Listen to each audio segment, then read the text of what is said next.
I just watched the Gran Turismo 7 State of Play, and here are my thoughts, and here are 10 things you need to know about this presentation. Let's get it. What is going on, guys? Jim here with a video today. It was a pretty lengthy presentation. It was just focused on Gran Turismo 7. Gran Turismo 7 is set to launch on March 4th, 2022, which is just in a month. So that's close. And with that said, let's talk about the 10 things that I got out of today's presentation. Number 10, there are over 400 cars in this game. That is a massive amount of cars. There's Audi, there's Porsche, there's Toyota, there's Lamborghini, there's Mercedes-Benz. It just doesn't, there's so many things. And I'm not gonna go into too much about the cars because it's gonna bring the other points about the presentation. The cars are lifelike. I've never seen something so realistic in my life with a game with a racing game. Seriously, this takes it to a whole new level. Number 9, there is 34 locations. Then there's 94 layouts. So that's all we got from that, but there are detailed tracks. There are tracks getting remastered from the old games. There is so much stuff going on with the racing in the tracks and just the locations. Like, they make it so lifelike what they did with this game. Number 8, the PS5 version versus the PS4 version. So we pretty much got a glimpse of the PS5 version mostly. The PS5 version will have haptic feedback and adaptive triggers. Those are pretty much the standard when it comes to certain PS5 games today, and it makes it feel like they said today it makes it feel like you're racing with a real wheel when you're doing with the adaptive triggers and the haptic feedback. I played some games on PS5 so far, and I have felt it on games like Hot Wheels Unleashed, which is a joke in comparison with a game like Gran Turismo 7 with the racing itself. So yes, the features, I'm sure it's going to be dynamic 4K, it's going to be 60 frames. It's going to have ray tracing, which is literally the shadow and the lighting. 7, time and weather simulation. What I mean by that is, if you are racing on a track, you will see the time go from morning to night if it's a longer track. If you're on a shorter track, you may see some the rain turn to sun. You may see some sun turn to rain. You don't know what's going to happen. It's very, very unpredictable with the weather. But they did say in this event today that it's going to be based off real time in the real countries, in the real scenarios that happens with the weather system and the climate change over there. So pretty much in Japan, say it's sunny and it rains certain parts of the country, certain part of the year, it's going to feel like that. It's going to be catered towards that in the game. That is the most realistic weather system I've ever heard. Like, I've never heard of anything like that. I've heard of dynamic weather, which is similar. It might be the same, but this goes deeper. This is simulation of the weather and the time. Now, the weather, it gets crazier. You literally see the puddles. You see like the rain form. You see like the dry spout from the rain after it just starts. You see so much detail from the rain and the weather conditions. I didn't see snow. That's a little concerning, but maybe they're just gonna start with rain. I don't know. Let me know in the comment section below if I missed that maybe. But I personally think that the weather system, the weather and time simulation is really something that is needed in a game like this, especially on PS5. I don't know if the PS4 version even has that, but I'm pretty sure they both have it. But it's the most realistic thing I think I've seen. I mean, I could talk about that all day being realistic because the game is realistic. Also, if you look in the sky in part of the video right here, there are like stars and constellations, it looks like, and it looks like different, you can see different planets apparently. It's crazy what you can see in the starlit sky. It's like, I've never seen that in a game, seriously, except like maybe Uncharted when you're looking at the constellations in that one mission on Uncharted 3.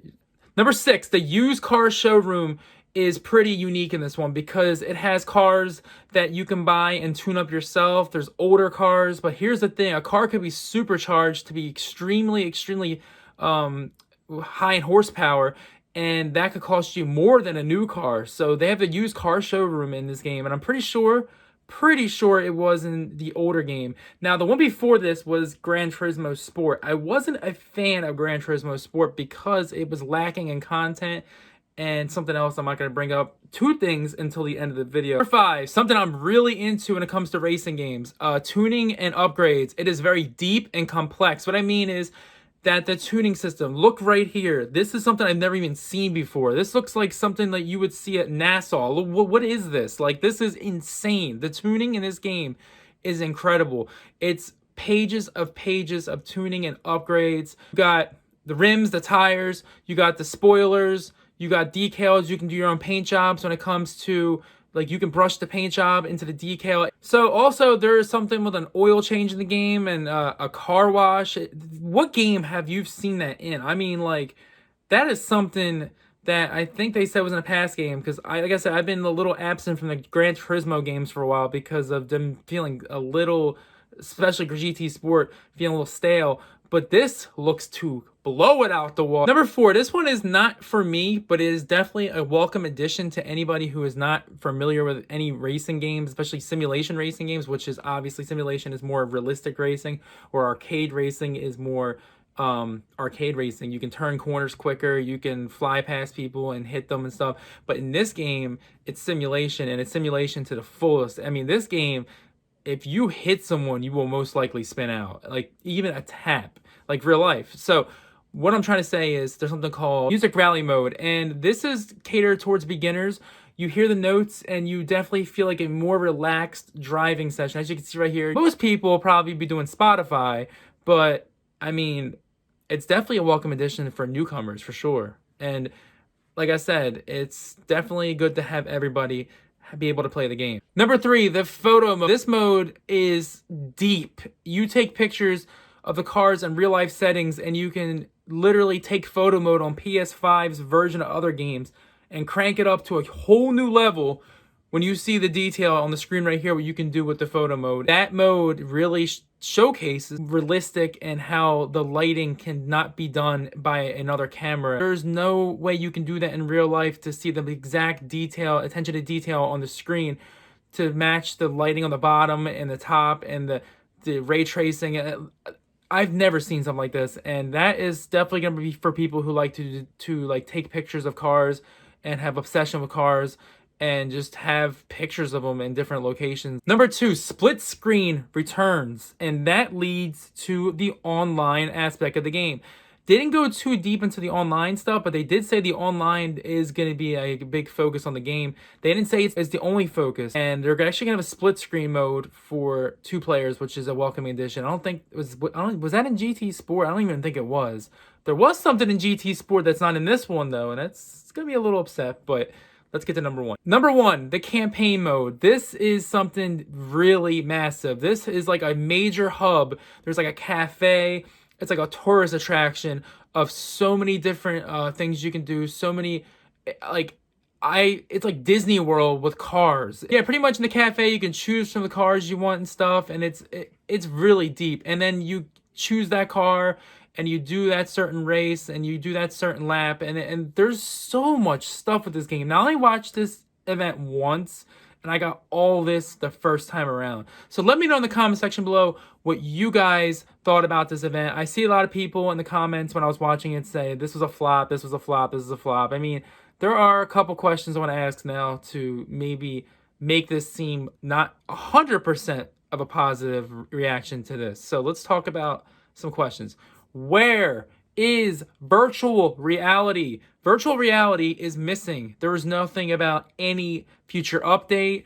There was nothing about anything with VR. Now, there could be another thing I missed in the past, but from that actual event, there was nothing mentioned about VR, and I think I know why.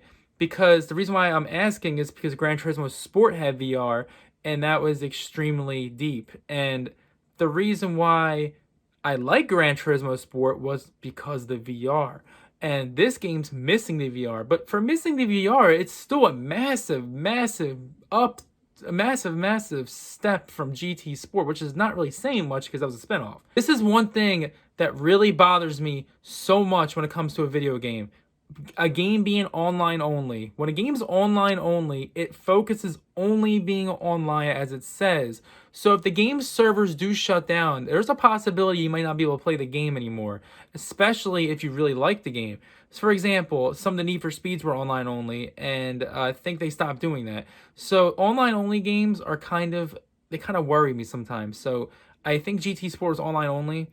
I doubt the other one was from PS3 was online only, but this one hopefully isn't, and I think there's clear signs it isn't because it's got split screen, it's got so much to do with the career mode, it's a lot bigger of a game to just be an online only game, in my opinion. But we'll find out that. Let me know in the comment section below what you think about that as well. And obviously the VR. What do you guys think about the VR as well? This game could be coming after Forza. If you're a Sony person, you're going to stick with a Gran Turismo. If you're an Xbox person, you're going to go to Forza. I'm mostly a PlayStation person, but I will admit that Forza is one of the best racing games I've ever played, besides Midnight Club back in the day. I would say Forza Horizon is arcadey, and I would say Forza 7 and 6 is in the middle range of a sim, and then sim, I would say, is Gran Turismo. So I end this video today. If you do not like games that are too realistic racing, this might not be for you, unless this music rally mode makes it more arcadey somehow. I don't know how this is going to be for people who like arcade racers, but if you are into simulation racing games like Forza, like 7 and 6, which is the halfway point, I would say, I would definitely recommend this game when it comes out. I will definitely be doing an unboxing when this comes out. I'll definitely be doing a review on this as well, and I'll definitely be doing gameplay, and I'll be making some videos on it. Let me know in the comment section what you guys think of this whole video. Like I said, I just went through this once. Hopefully this all ran the right way and made sense. But thank you so much for watching today's video, and I'll see you in the next one. Peace out, guys.